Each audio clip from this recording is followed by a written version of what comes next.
अस्सलाम वालेकुम, मैं हूं आपका एस्ट्रोलॉजर सलीम समी।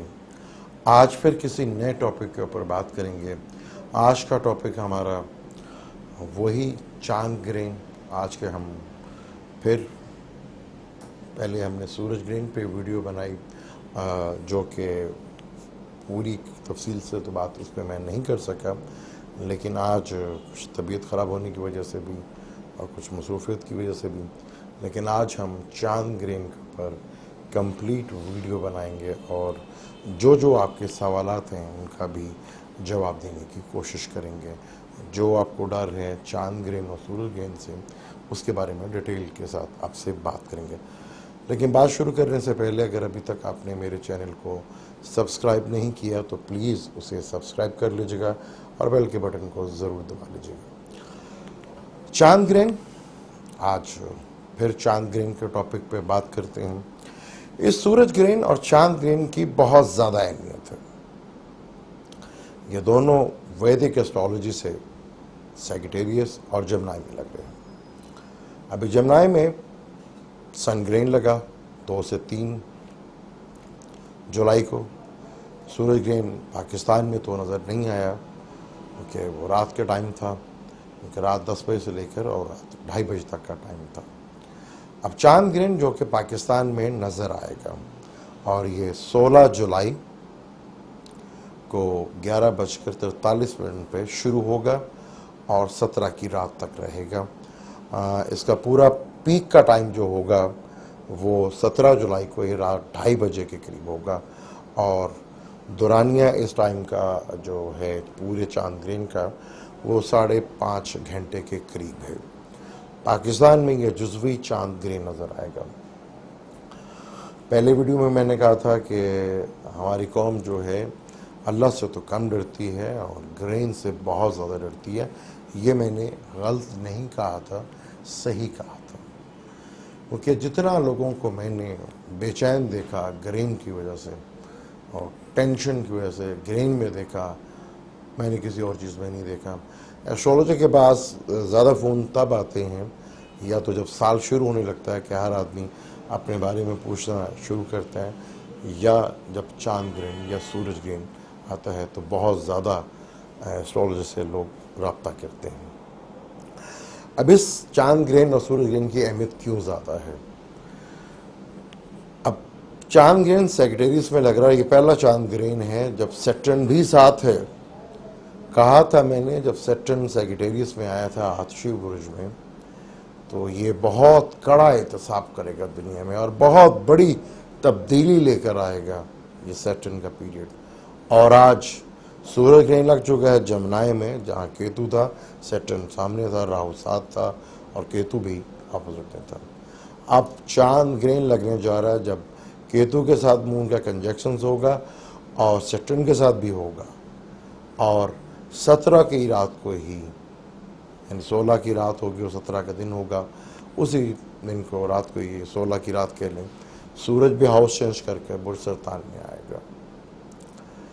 हमारे यहाँ लोग अक्सर पूछते हैं कि हामला औरत के लिए किचन में जाना और छुरी या किसी भी लोहे की चीज़ या कैंची चलाना मना किया जाता है कि सूरज ग्रहण के टाइम आप ये काम मत किया करें। अगर उनसे पूछा जाए कि ये किसने कहा आपको ऐसा करने से, तो जी हमारे बड़ों ने कहा था। अगर बड़ों से पूछे जी हमारे बड़ों ने कहा था, उनके बड़ों से पूछे तो वो भी यही कहेंगे कि हमारे बड़ों ने कहा था। कोई तस्दीक नहीं, कोई कुछ नहीं, सिर्फ कहा था जी उन्होंने, तो इसलिए ये हम करते हैं। हिंदुओं में ये रिवाज है कि वो ये लोग करते हैं कि जी इस टाइम ये नहीं करना चाहिए, ये नहीं करना चाहिए। कुरान पाक में सूरज ग्रहण और चांद ग्रहण को भी, और हदीस भी है मेरे प्यारे नबी की, कि सूरज ग्रहण और चांद ग्रहण को भी अल्लाह की निशानियां कहा गया है, कि ये अल्लाह की निशानियां हैं और अल्लाह की आयत हैं। और जब अल्लाह की कोई आयत है या निशानी है तो वो इंसानियत के लिए रहमत होती है, इंसान खुद उसको जहमत बनाता अपने लिए। अल्लाह की कोई भी निशानी हो और वो आयत हो तो वो इंसानियत के लिए रहमत होती है। अगर ये चांद ग्रहण और सूरज ग्रहण ना लगते तो दुनिया में जिस तरह कानून बनते हैं और जिस तरह तबाही फिरते हैं सरमायादार और हुक्मरान और जालिम, तो पता नहीं क्या से क्या हो जाता है। ये अल्लाह की बहुत बड़ी निशानियों में से एक निशानी है कि सूरज ग्रहण और चांद ग्रहण। और हम लोग तो जादू टोने पे भी बिलीव करते हैं। एस्ट्रोलॉजी का रूल है कि जब सन या मून दोनों में से कोई एक खराब हो तो कोई योग भी नहीं बनता, यानी कि जादू का भी कोई असर नहीं होता, जादू भी खत्म हो जाता है अगर कोई होता है तो। हमारे चला आ रहा है कि जी किचन में काम नहीं करना, कैंची नहीं चलानी, लेकिन पता नहीं किसने कहा, बस सीना बाय सीना स्टोरी चली आ रही है, कोई इसकी हकीकत से कोई ताल्लुक है ये नहीं, इस पे कोई रिसर्च नहीं है। हाँ, आपको डेफिनेट सोने से एहतियात करना चाहिए, क्योंकि जब केतु और राहु के साथ मिलते हैं तो लाइट्स आती हैं, इंफ्रारेड लाइट और अल्ट्रावायलेट लाइट, जो ये लाइट्स आती हैं तो थोड़ी आम भी, जैसे हम आम जिंदगी में अगर एक्सरे मशीन के पास जाएं या सिटी स्कैन जो रेजेस निकलती हैं वो यही रेजेस होती हैं जिसको आप कमरे से बाहर निकाल दिया जाता है। हामला औरतों को सिर्फ सोने से अवॉइड करना चाहिए, क्योंकि जब आप सोते हैं तो आपकी बॉडी साइलेंट होती है, किसी भी चीज़ का मुकाबला करने के लिए वो मेंटली तौर पर तैयार ही नहीं होती बॉडी। तो इसलिए सोने से अवॉइड किया जाता है कि सोने आप अपना जो काम है रूटीन का, आप वो काम करें। कहीं नहीं लिखा कि आपने छुरी नहीं चलानी, कैंची नहीं चलानी। अगर ग्रेन के टाइम बच्चे को कोई बाय बर्थ कुछ हो सकता है, ग्रेन लग रहा है, सूरज ग्रहण लग रहा है, चांद ग्रहण, तो बाकी भी तो 9 सियारे हैं, वो भी जवाल में जाते हैं, वो भी ख़राब होते हैं, उन पर भी गुरूब होते हैं, जलते हैं वो भी, तो उनका भी तो असर आता है। हमारे एस्ट्रोलॉजर में गलतफहमी है कि जब बच्चा पैदा होता है तो हम उसका वो बर्थ चार्ट लेते हैं जब उसकी पैदाइश का टाइम होता है। वो 9 महीने माँ के पेट के अंदर भी रहता है, उस वक्त भी स्टार कंडीशन काम कर रही होती है। ये ग्रेन उसी वक्त लगते हैं जब वो कहते हैं जी हमला हो रहा था कि जी ग्रेन लग गया। क्या बाकी स्टार काम नहीं कर रहे? अगर सैटर्न खराब है तब भी प्रॉब्लम होगी, मरकरी खराब है तब भी प्रॉब्लम होगी, मार्स खराब है तब भी प्रॉब्लम होगी। क्या आज हम देख नहीं रहे कि पैदाइशी तौर पे बच्चे बीमार हैं, मुख्तलिफ बीमारियों में हैं, पैदाइश जब वो होती है तब पता लगता है कि उसको ये प्रॉब्लम है, ये प्रॉब्लम है, शुगर तक बीमारियां बच्चों को, पैदाइशी बच्चों को लग रही है। तो क्या बाकी स्टार्स काम नहीं करते? सिर्फ सूरज ग्रहण और चांद ग्रहण ही काम करते हैं? सब काम करते हैं। आज हमारे एस्ट्रोलॉजर ये नहीं करते, लेकिन पुराने ज़माने में जो बहुत अच्छे एस्ट्रोलॉजर थे वो हामला औरतों को देख के ही बता देते थे कि फलां स्टार इसका वीक है, इस बच्चे को ये प्रॉब्लम होगी। यानी सन से रिलेटेड कर लें, अगर सन खराब है तो हड्डियों से रिलेटेड प्रॉब्लम आएगी बॉडी में, ये चीज़ें हैं। माइंड से है तो इमोशंस होगा, स्किन्स की प्रॉब्लम मरकरी से होगी, सैटर्न की टांगों से होगी, मार्स की ब्लड से होगी, जुपिटर की लीवर से होगी, सब देख के बता दिया करते थे।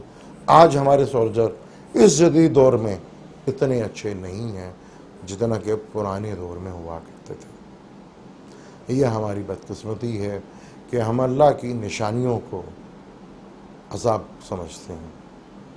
अल्लाह की कोई भी निशानी या आयत वह इंसानियत के लिए रहमत होती है। हाँ, नो डाउट इस ग्रेन की बहुत ज़्यादा अहमियत है। सैटर्न के साथ ये ग्रेन लग रहा है, इंडिकेशन ये दे रहा है कि दुनिया में बहुत बड़ी तब्दीली होने जा रही है। अब इस ग्रेन में 2 जुलाई को जो लगा और 16 जुलाई तक जो है बड़े इंटरेस्टिंग इवेंट्स भी आ रहे हैं। 7 जुलाई को पाकिस्तान की दिशा चेंज होगी, मून टू सैटर्न, जुपिटर से हट के अब मून टू सैटर्न की दिशा शुरू होगी। और कुलभूषण यादव का केस का फैसला भी 17 जुलाई को आ रहा है। पाकिस्तान और इंडिया दोनों इस केस में इन्वॉल्व हैं और इंटरनेशनल अदालत का फैसला है। जब मरकरी भी होगा रेट्रोग्रेड और जुपिटर पहले से रेट्रोग्रेड और सैटर्न भी रेट्रोग्रेड है, और ग्रेन के ही दरमियान इंटरनेशनल अदालत का फैसला कुलभूषण यादव के खिलाफ भी आना है। और वर्ल्ड कप भी चल रहा है, बल्कि वर्ल्ड कप का फाइनल भी 16 जुलाई को होना है। हमारी टीम तो खैर रह गई है। और एक और बड़ा इवेंट इमरान खान साहब और ट्रंप की मुलाकात भी, अमेरिका के प्रेसिडेंट और पाकिस्तान के वज़ीर आज़म की मुलाकात भी इसी जुलाई और इन्हीं दिनों में होनी है। बड़े इंटरेस्टिंग इवेंट्स आ रहे हैं। अमेरिका का जो दुनिया का चौधरी बनता था, अब वो जब से ट्रंप साहब आए उन्होंने कहा कि नहीं, सबसे पहले अमेरिका, यानी कि उन्होंने हाथ हटाया अपना दुनिया के चुदराहट से। पहले अमेरिका, यानी कि अब वो हाथ खींच रहे हैं। अमेरिका में ये ग्रेन और सेटन का बहुत बड़ा इवेंट ये हुआ, और अमेरिका में आने वाले हालात तो बड़े ही कुछ टेंशन से भरे होंगे। पाकिस्तान में भी तब्दीली आई, लोग ही अभी तक लोग एक्सेप्ट नहीं कर पा रहे इस तब्दीली को। आपके एक्सेप्ट करने से या ना करने से कुछ नहीं होगा। अब आपके चाहने से वो लोग वापस नहीं आ जाएंगे जो आप चाह रहे हैं। अब आपके चाहने से कुछ भी नहीं होगा। अब आपको बदलना पड़ेगा वक्त के साथ। अगर ये इमरान खान साहब चले भी जाते हैं तो इससे ज्यादा सख्त आदमी आएगा। अब आपको होना है चेंज, क्योंकि ये ग्रेन इशारा दे रहे हैं आपको चेंज करके ही छोड़ेंगे आपको। अभी आपकी मर्जी है कि इस चेंज को आप तब्दील समझते हैं, करना अपने आप को तो करें या ना करें, लेकिन वक्त तो आपको फिर तब्दील करेगा। फिर जब वक्त तब्दील करेगा तो फिर दुनिया देखती है। अभी मौका है खुद ही तब्दील, क्योंकि ये तो होना है। अगर इमरान खान साहब चले गए तो कोई और आ जाएगा इससे ज्यादा सख्त, फिर क्या करेंगे आप? अब ये ग्रेन और ये सटन का इधर आना, ये तो इंडिकेशन दे रहा है कि ये तो अब होना है। अब ग्रेन अमेरिका में भी लगा, सूरज ग्रेन आएगी, फिर चांद ग्रेन भी उधर जाएगा। अमेरिका के लिए बड़ी प्रॉब्लम्स खड़ी हो गई है कि पुराने ज़माने में दो बड़ी सुपर पावर हुआ करती थी, एक रोमन एम्पायर्स और एक पर्शियन एम्पायर्स। उस ज़माने में भी ग्रेन लगते थे, और हुजूर पाक सल्लल्लाहु अलैहि वसल्लम के ज़माने में जब ग्रेन लगा तो लोगों ने ये कहा कि नबी के बेटे की वफ़ात ग्रेन की वजह से ही है। और हुजूर पाक, मेरे प्यारे नबी हज़रत मोहम्मद सल्लल्लाहु अलैहि वसल्लम, इमीडिएटली सब लोगों को बताया कि मेरे बेटे की वफ़ात का ताल्लुक इस ग्रेन से कोई ताल्लुक नहीं है, ये अल्लाह की निशानियों में से एक निशानी है। तब भी ग्रेन लगा। जब मेरे प्यारे नबी की रसालत का पहला ही साल था तो रोमन और पर्शियन एम्पायर्स की जंग लग गई थी, शुरू हो गई थी, और पर्शियन एम्पायर्स ने रोमन्स को गालिब आ गए थे। तो मेरे प्यारे नबी हज़रत मोहम्मद सल्लल्लाहु अलैहि वसल्लम ने कहा था कि रोमन गालिब आएंगे। अब ये क्यों कहा गया था, क्या मकसद था इसके पीछे, या आज तक हमें कभी इसके ऊपर रिसर्च नहीं की। क्या वजह थी, क्यों वजह था, क्यों ये कहा गया कि रोमन गालिब आएंगे, इसके पीछे क्या लॉजिक थी, इसके ऊपर डिटेल से बात करेंगे। और इन्हीं चांद ग्रहण के ऊपर दुनिया पे और पाकिस्तान पे क्या असर पड़ेंगे, इंशाल्लाह नेक्स्ट वीडियो पे इस पे बात करेंगे। अब मुझे दें इजाज़त, अल्लाह हाफिज़।